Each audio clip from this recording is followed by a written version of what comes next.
Sifting through sample packs or splice sounds for the right drum sounds can get tiring and frustrating. So today I want to show you how I pick the best drum sounds for my tracks regardless of genre using these 5 principles. The first one is stylistic preference versus genre functionality. Good drum samples will balance what fits in your genre and also what works for your personal preferred style and sound. So an example of functionality.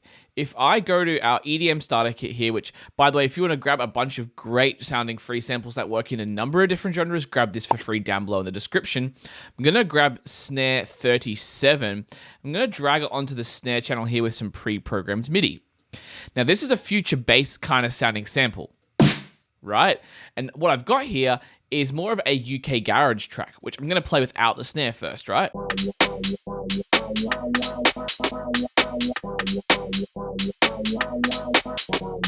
So there's already a good kind of groove going on, but I want to layer up that snare. Now, if I dragged in that snare, turned on the channel, and just listened to how it sounded,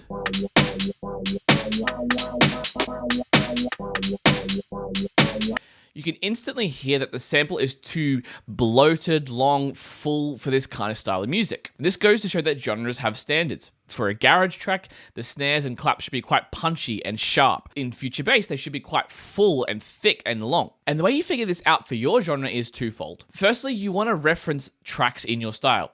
Go to Beatport or Spotify, go to a playlist or a section on Beatport, for example, that characterizes your genre, so UK garage in this case. Click on it and just listen to a few tracks that kind of define the genre, right? Let's play something from the Beatport Top 10 UK garage here.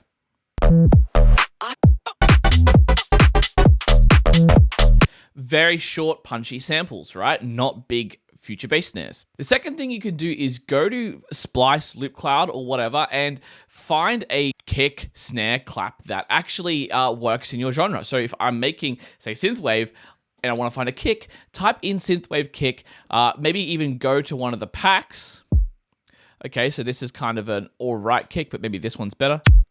Okay, and maybe I'm going to go to this modern synthwave pack and listen through some of the samples that characterizes those genres. You can go to the most popular ones and find the most popular samples and kind of see which ones people are using. Because even though you don't necessarily always want to use the most popular samples, it's a great place to start just to get an understanding of the functionality of your genre. Now, I will say this functionality aspect of picking the right drum samples is especially true with kicks, snares, claps, and also sometimes hi-hats, because they are the main percussive elements in most genres of electronic music. However, you've also got stylistic preference here, which characterizes how you want your music to sound, and simply using functional samples is boring and lifeless and stale and can make your music sound like everyone else's. So the ways you can have flexibility is by using a few other interesting sample choices, layering in things, and using different percussions, perhaps from even different genred sample packs. For example, I want to find a kick for a future bass track that has a solid low end but has something a little bit different. I could go again to our EDM starter kit here and just find a nice sample. So for example, if I was making future bass kick 50 here, it's got that nice boomy tail, but it's also got this really like punchy, clicky transient and this kind of metallic texture at the end of the sample. So this is something that if I was using in that context, might just provide a little bit of different character that maybe I'm going for a more metallic kind of robotic sounding take on future bass, and that kick just fits right in there, right? To get practical with this, I really like kick 52 for my UK garage track here. It's got a nice boominess to it, but it's still kind of short enough to work in the context. To show you what I mean, I'm going to drag kick 52 up into the kick channel here, and I'm just going to play around with the pattern. I'm going to go for the classic 2-step pattern in Garage. Ignoring the snare for a bit, let's just mute it because we don't need it. We're going to change that up later. But let's just duplicate a basic kick pattern over for now. Blend it down to volume.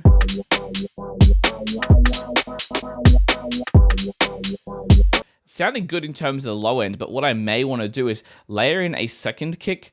Let's call this one kick 2, and we're just gonna find a transient to layer in here, something that's stylistically a bit different, just to give our track its own unique character, right? So let's kind of go through the other kicks here. So that one's kind of nice. maybe this kick 58 here has got quite an interesting like punch to it. Let's shorten the sample right up, and I'm just going to take the transient and layer it in, right? So just this part of the sample. Maybe we can stretch it out just a little bit and layer it up with the kick. Yeah, cool. And blend it down in volume. And as opposed to this kick, this one just has a little bit more punch, right? So now let's consolidate that, copy it over, and hey, we've got a bit more of a unique sounding kick drum that still works in the genre, right? Let's duplicate that over and let's listen in context.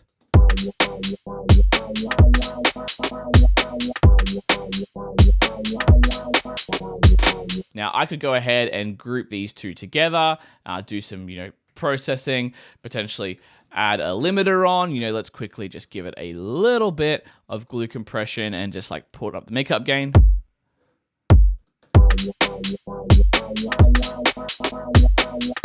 And we could make this even a little more atmospheric by having like a nice percussive sound that's got like kind of a cool clickiness to it, right? So let's like find like a nice ambient like hit.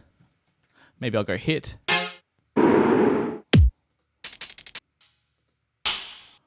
For example, this nice little stereo hit sample here. I don't know which pack it's from on my hard drive, but I'm going to add it in. And maybe just on like an offbeat or something, we could add it like here and turn down the volume, right?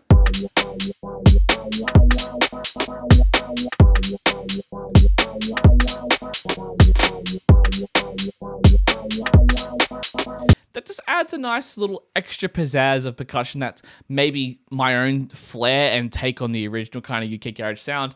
And it's just these principles that can help you make more interesting drums and balance, again, functionality and stylistic preference. Just remember when you're programming drums, they do tend to be the more functional part of your track and they do kind of define the characteristics of your genre. So principle number 2 here is prior curation. The worst kept secret in sample pack creation is that 20% of the sounds in most pack ends up being 80% of the ones that people use. And one of the worst ways knowing this to treat sample packs is to simply flick through all these samples every time you're making a song to find the right sounds. Too many sounds to work with, and often we settle for the best samples that are right in front of us when actually the best samples may be somewhere else entirely. So the practical way to approach this is what I call the ground zero approach.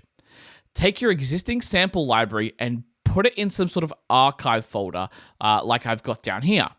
And what this will do is you still got access to those samples, but then you want to create a new, maybe for that particular year, samples 2023 folder where you start curating very specific samples in one place that you're going to come back to time and time again. In Ableton, I do this also by using the collections feature, simply by choosing some good samples. And I've started doing it here for this year as well, which is cool.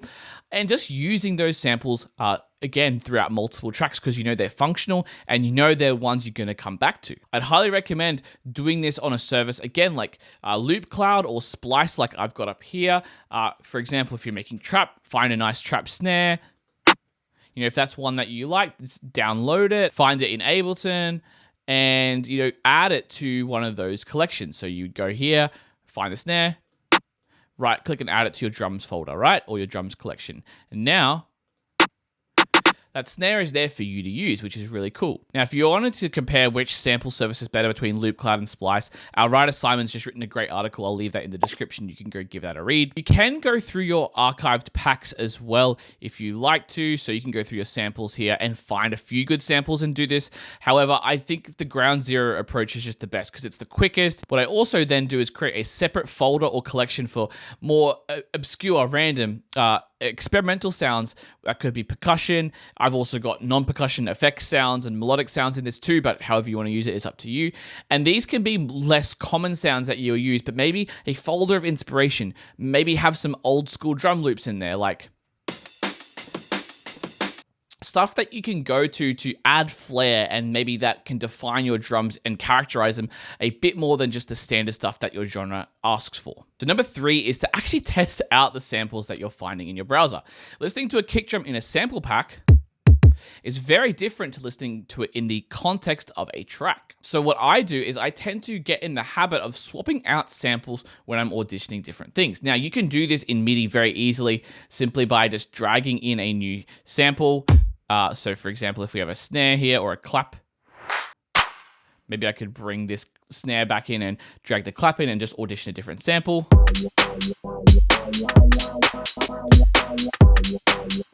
Okay, that's sounding a lot better. I actually prefer that sample choice 100% better than what I had before, right?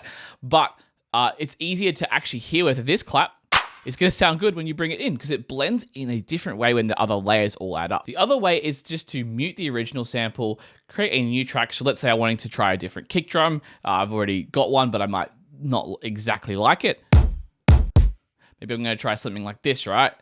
I'm going to drag the kick in on an audio channel and simply just, it is a bit tedious, but simply just reprogram the drums in the same. In this case, we're just going to duplicate it out again and just simply audition the two samples side by side.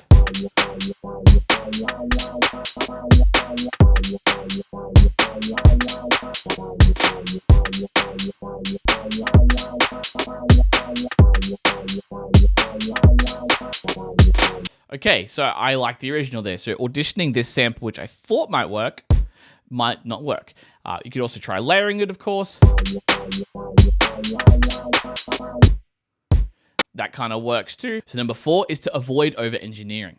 I'm all for making drums sound better in your track by tweaking them, but often the changes you need to make actually aren't that complicated. There are actually non-complicated ways you can make your samples that you've chosen fit your track better. And if anyone here has taken the 7-day song finishing system, my course, which you can check out down below if you are interested, there's this concept I go over called replace, tweak, layer, and process. Replace is pretty straightforward. You don't like a sample, so you replace it with a new one that suits better. The second one is tweak. When you've got a sample that works, but just doesn't quite fit the context perfectly, you can tweak it. By tweak, I normally kind of break that down into the pitch and length of the sample. So for example, a snare here, we might actually want to go and shorten the tail of, by, for example, in this simpler here, increasing the fade out time to make it snappier. Shortening the length of the whole sample. And the other part of this is also repitching. So pitching and shortening the sample is generally how I tweak things to fit the context. So maybe it would be suited to pitch up a semitone or two. Right, and let's listen to that in context. So that sounds a lot better. Third thing is to layer up the sample. Now, I've already got a snare in this break sample here, so I'm kind of already inadvertently layering up the snare. So I don't think I would layer it up, but you can see even on the kick up here, I did that layering exercise. And sometimes if a sample has been pitched, it's been shortened, but it's just lacking weight, it's lacking the fullness, it's lacking the texture you need it to, before you go and process it with EQ, distortion, compression, limiting, try bringing in new sounds to fill the gaps, because it's always going to be an impossible exercise to expect an existing sample to fill the gap when there is no frequency, there is no sound there to do that in the first place. So I layer, and then lastly, I will process the existing sounds. For example, this clap is great. I just think it needs a bit of a high pass and a bit of a high boost. So I'm just going to EQ out the lows here. Give it a little bit of a gentle boost, 2 dB around 11K.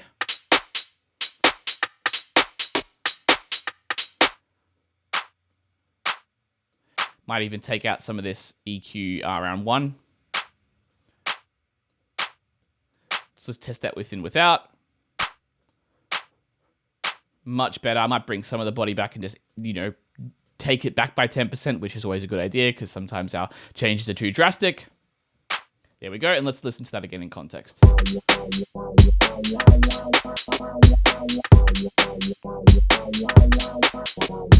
So replace, tweak, layer, and process. That's how I simply and not complicatedly change my samples to fit my track better. And principle number 5 is to commit early.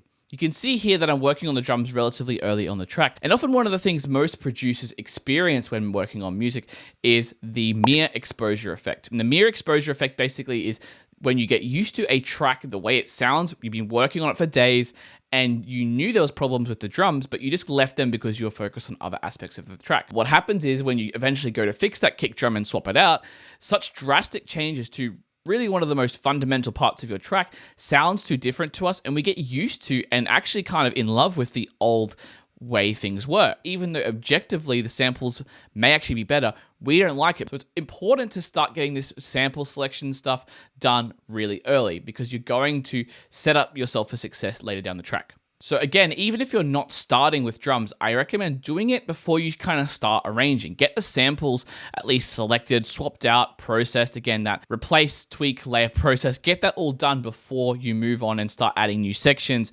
intros, outros, breakdowns, because it's going to give you less of a headache and give you less work to do later on. For example, before I start to expand out this loop, there's a few things I would do.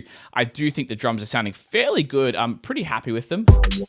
What I would do first and foremost though is I'm just gonna group these drums together and add a little bit of limiting just to really unify the drums and kind of make them sound professional from the get-go. I'm also just going to go onto my master here, and I'm going to, actually I'll do it on my drums group, and I'm just going to listen to the stereo image and just see what's causing stereo image in my track.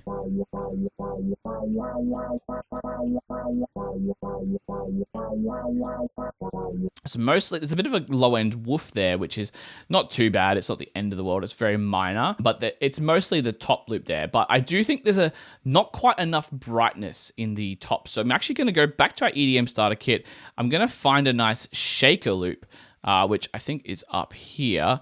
And I'm going to bring in this nice shaker loop one here onto this top channel. I'm going to warp it, make sure it's in time. So we'll go to this warp marker, bring it to 124, which I think was the original BPM, and just loop this first 2-bar section. Bring down the volume. I'm also going to shorten it with the beats warping mode. I'm going to just go to forward only transients and bring down this transient envelope.